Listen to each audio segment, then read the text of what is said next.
This is Pastor Unpacked. Real talk, real faith, real growth. Let's break down life with Jesus. Come on, church, let's unpack it.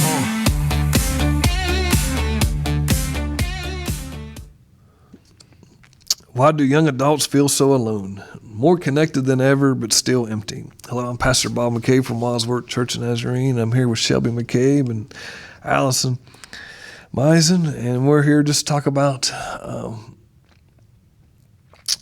life.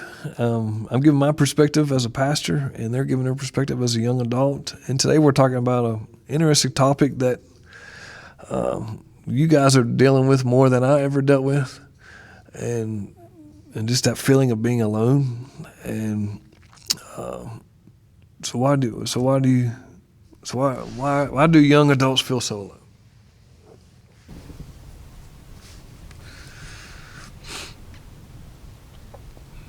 I think a really big one is social media.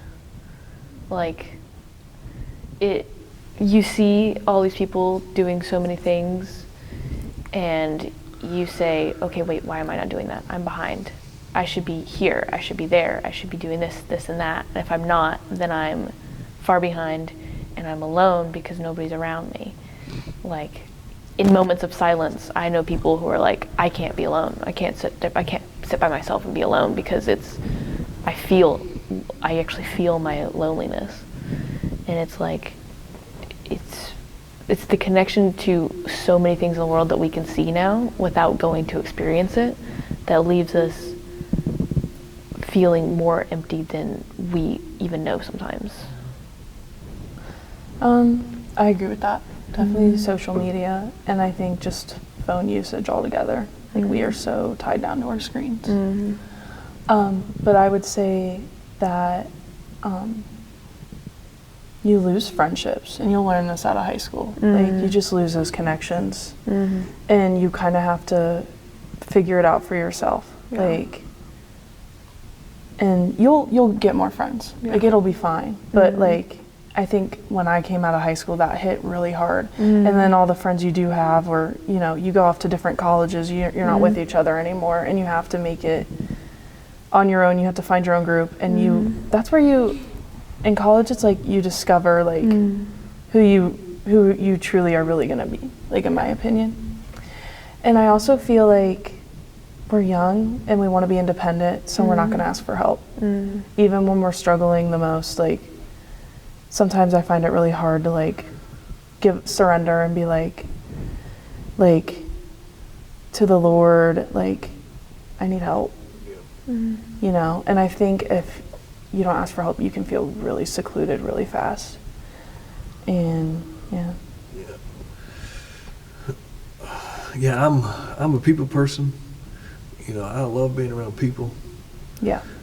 It gives me energy. I don't gotta be doing nothing, but I just like being in crowds. And I've traveled a lot the last 3 weeks, and so I've been around a ton of people. And I'm just so when I'm around a lot of people, I'm studying. I'm researching here, and I just got to witness how much we don't see each other. We don't talk to each other, we don't see each other, but like you said, part of it is the phone culture that we're in. It's everybody's looking down for entertainment, or not want to feel alone when there's somebody right beside you. Yeah. Right beside you to talk to, but we don't. We talk to our phones, and so we're missing it. And so the loneliness comes from we're losing our people skills, and it's it's sad to see that it's happening.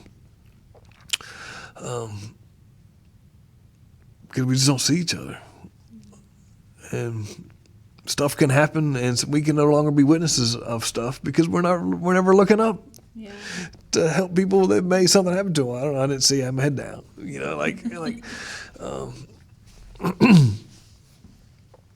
So I think the internet's has a big effect on everybody, and people. I don't think people want to talk about it because it's a realization that we have to wake up to that it's an issue. And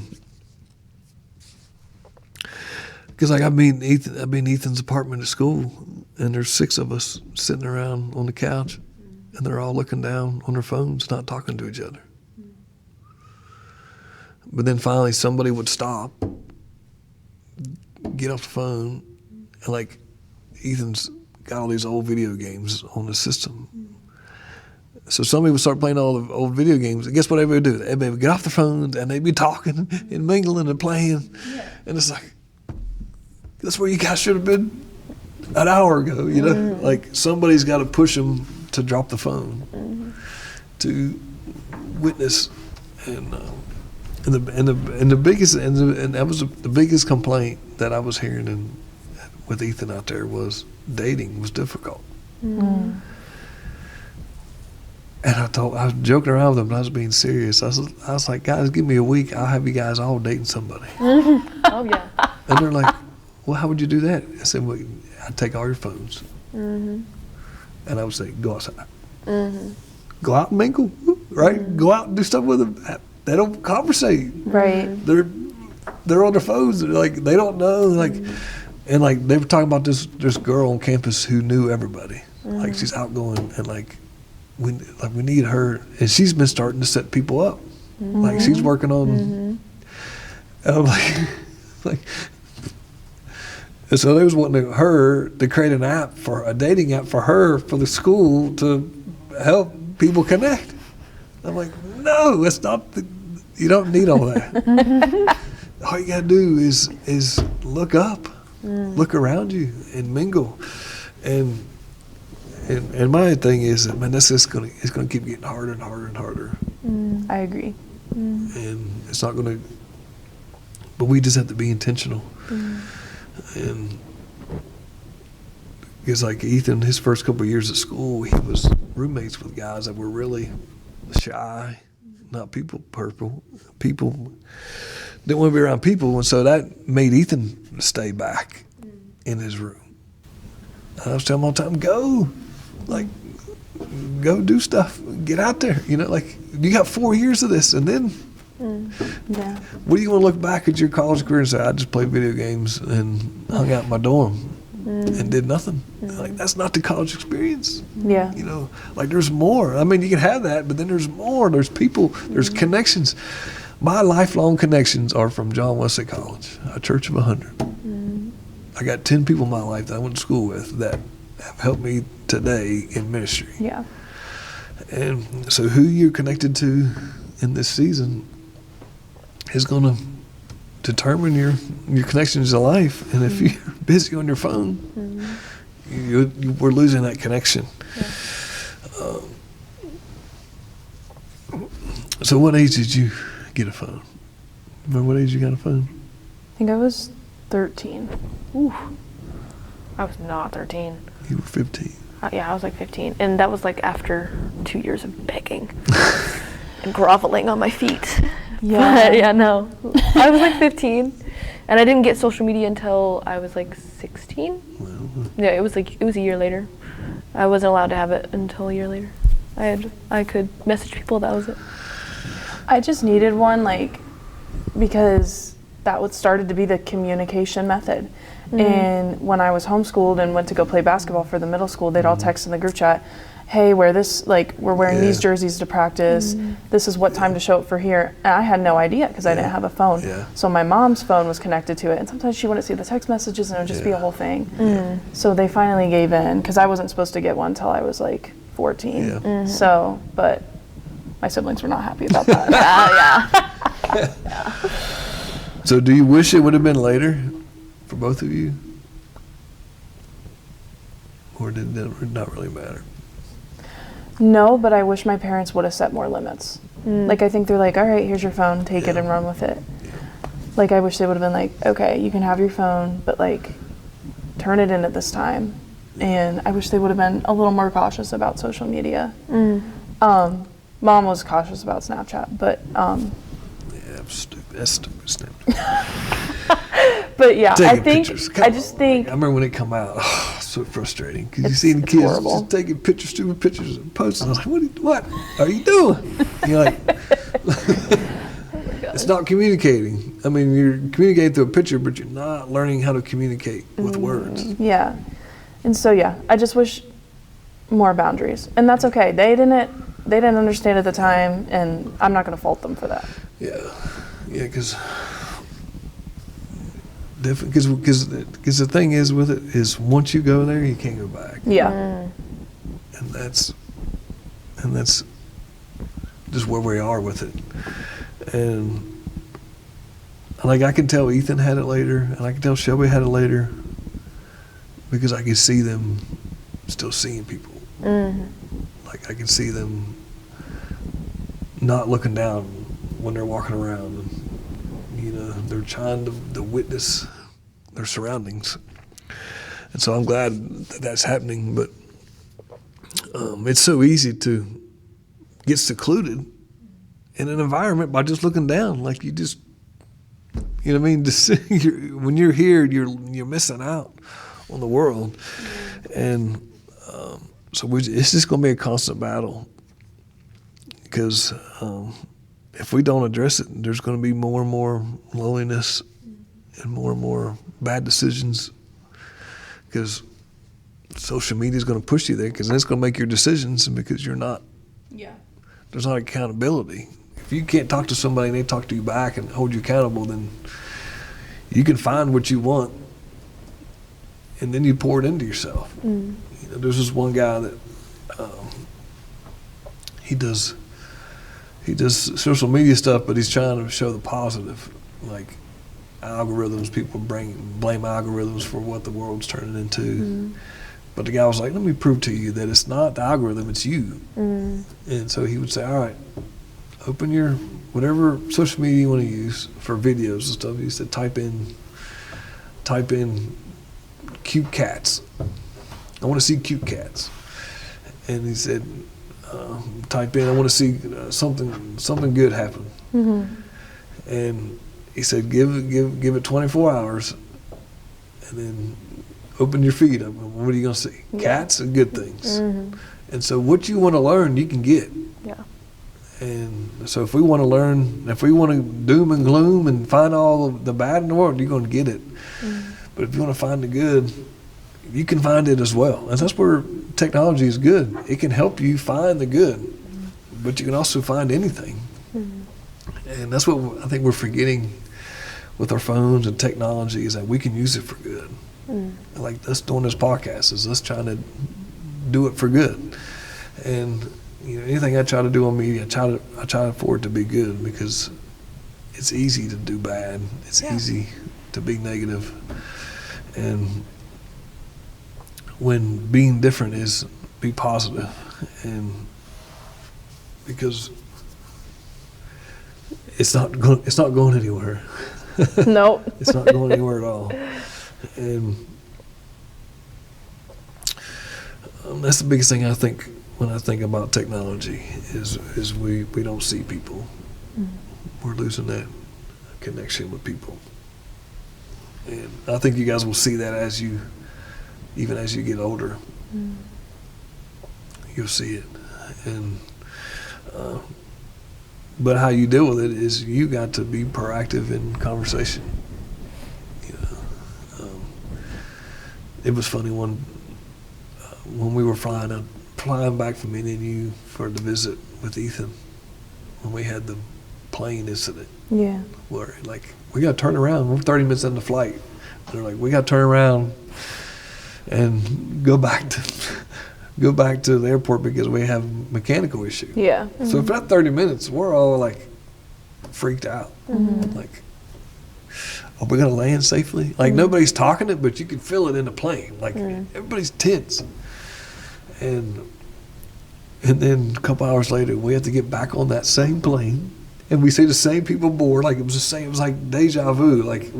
How everything was when we got back on the plane a couple hours later, and we're all laughing. We just did this. We just did the exact same thing 3 hours ago. Oh. But what happened that second time when we got on the plane was everybody sat down and everybody started talking to each other. They wasn't on their phones. the one trying to get onto the Wi-Fi so we can get a movie. We was talking to each other, talking about that experience of feeling like you're going to die, right? But that's what it should be all the time. We should be able to get on a plane and meet somebody new. Trauma bonding. Yeah. Just kidding. Well, like I'm just saying, in experiences with people, we should be talking to them instead. I agree.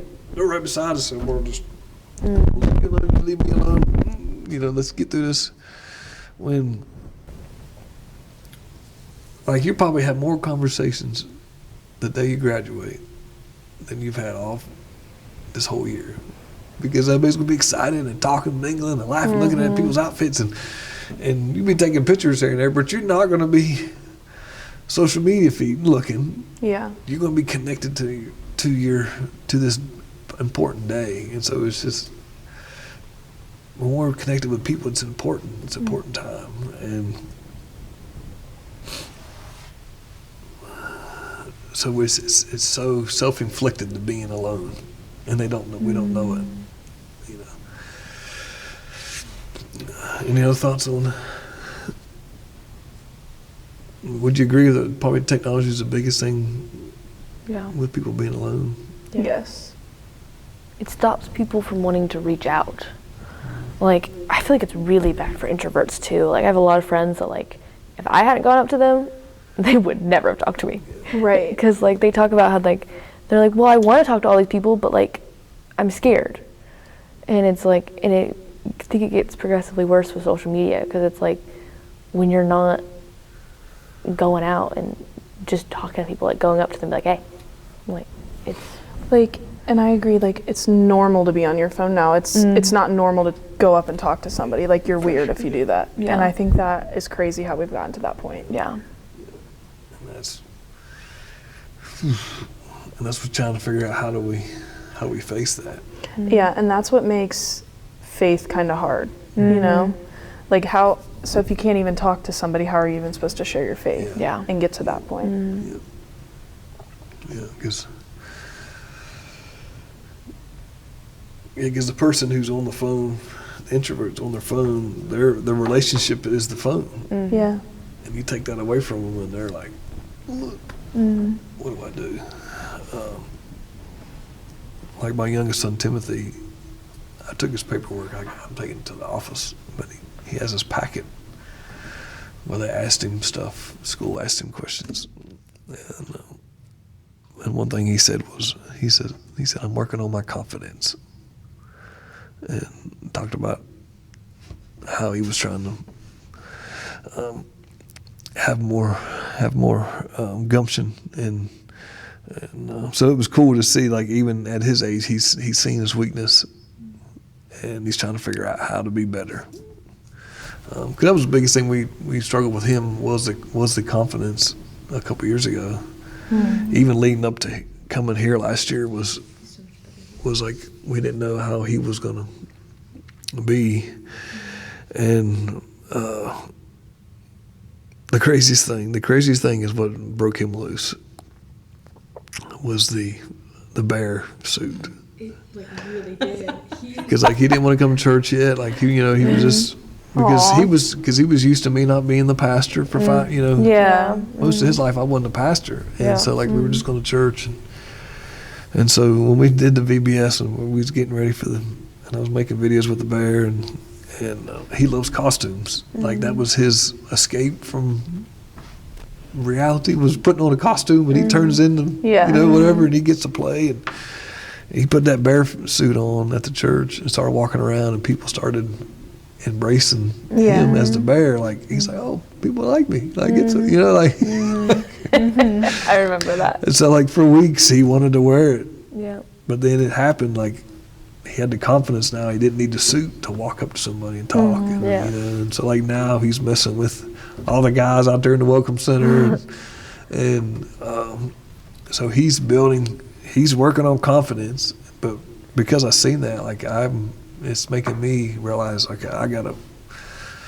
as a dad, I gotta push him into experiencing more with me, get him out of the house, get him out with me more, do something with me, and that we keep telling Bailey and Timothy that change is coming this year because Shelby's gone, and Ethan's going to be gone, so now they got to go with us. They got to go do things. And they're like, oh no, but they don't realize it's going to be good because now they're going to learn. For sure. They're going to learn communication skills and learn that lifestyle all about them. Because that's what the phone does.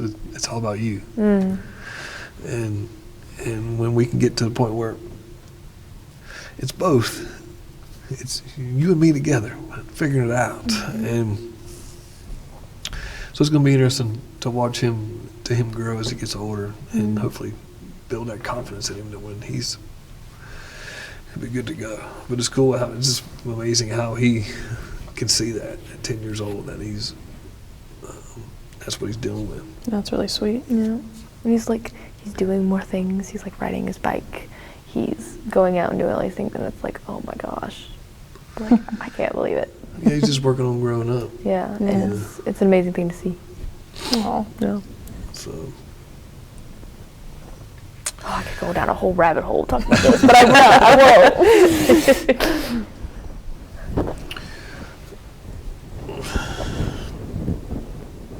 So how do you guys balance it? What are your thoughts on the future of technology when our culture makes us be on it? Like we got to be on it to an extent. So what's balance look like for you?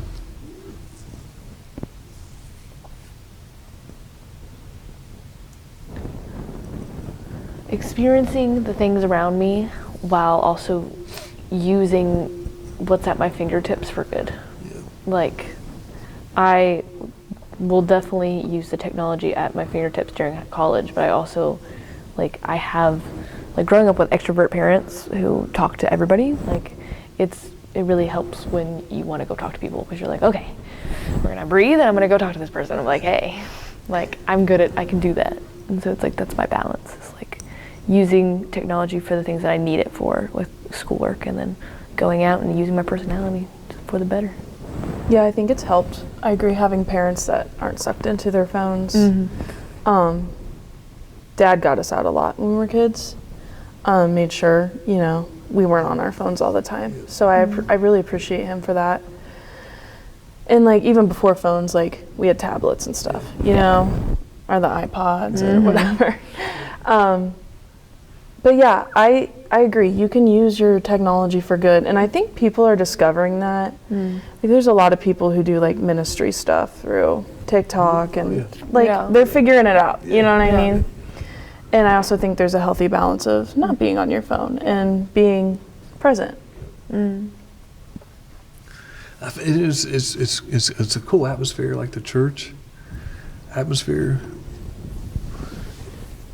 The phone hasn't invaded the church in service. I mean, it's the one place where, I know people's on their phones, they use their phones for the Bible and stuff and all that different things, but I just, I'm not looking out and everybody's not paying attention to me. It's the one place where people are focusing on something else beside them. My parents shut that. Yeah. At our old church, when, it was one of the first times I brought my phone. I whipped it out, put that away, and I never brought it out again. So, yeah. So it's one place that I feel like it's not sneaking into the church and causing problems. It's being used for good in church, and then people are putting it down and focusing on the present, and that's what makes church important. It makes you be present. It's the only way you get something out of it is being present. If you turn it in. They're going out to eat, and everybody's on their, it can change the environment, but putting the phone down and being present makes a big difference but it makes a big difference in every situation. Yeah. If next time you're with your friends, if you simply put your phone away and just watch them, you'll see how much, we are on the phone without talking to each other. It just takes one person to see, and that can change the whole group, because then you start a conversation. But it's easy to say, oh, they're on the phone, I'll get online, I'll check. And then all you know it's 30 minutes later, and you still ain't talked about nothing, you ain't done nothing, you ain't had no, So But all that stops you from feeling alone.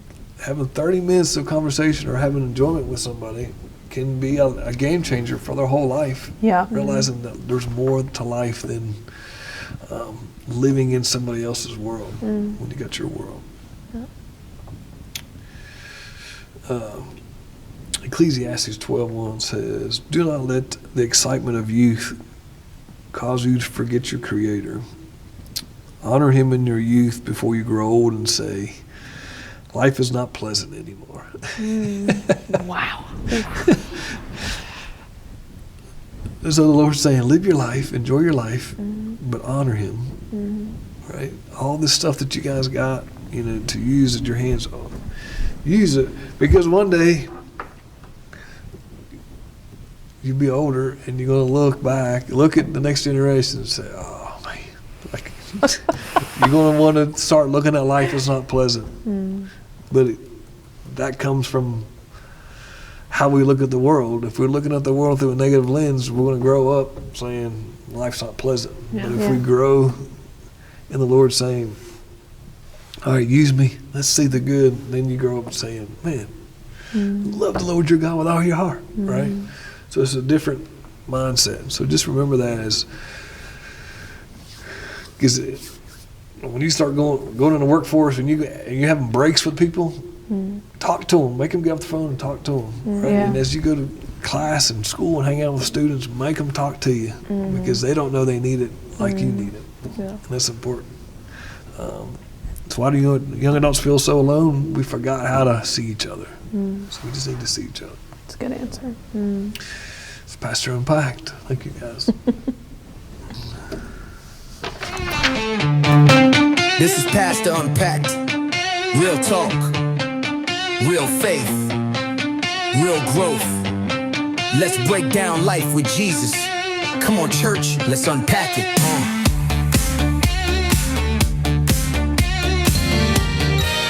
You are watching WCTV, Wadsworth Community Television.